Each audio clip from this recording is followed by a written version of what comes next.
नहीं बचा पाई देवी अहिल्या खंडेराव होलकर को। जी हाँ, देवी अहिल्या उनकी सासूबाई से कहती है कि उन्हें जाना है खंडेराव होलकर के पास में, जबकि चिंता के बादल छट चुके थे। मगर देवी अहिल्या को लगता है कि समय तो कभी भी बदल सकता है और एक युद्ध जीता है मगर दूसरा युद्ध खंडेराव होलकर या कोई भी किसी से भी हार भी तो सकता है।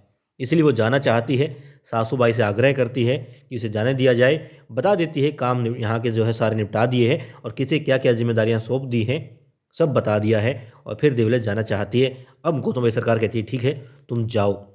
और देखिए देवी अहिल्या जा रही है, मगर देवी अहिल्या वहाँ नहीं पहुँच पाएँगी। खंडेराव होलकर से वो नहीं मिल पाएँगी।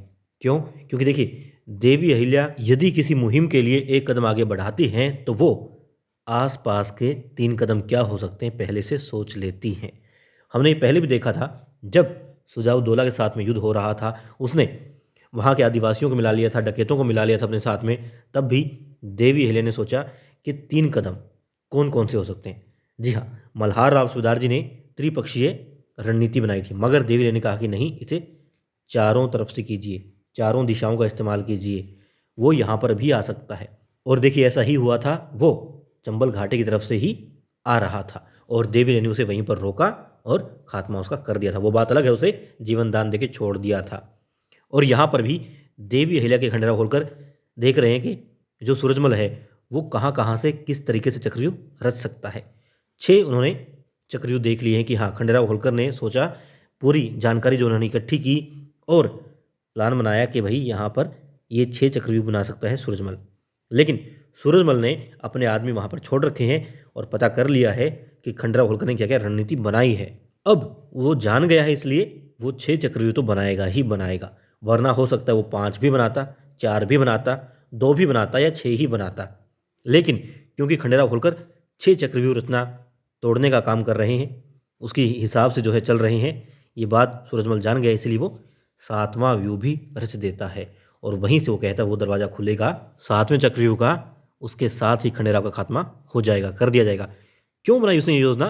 क्योंकि वो जान गया है खंडेराव होलकर ने क्या-क्या सोचा है कि सूरजमल कहाँ-कहाँ, कैसे-कैसे काम कर सकता है, योजना बना सकता है।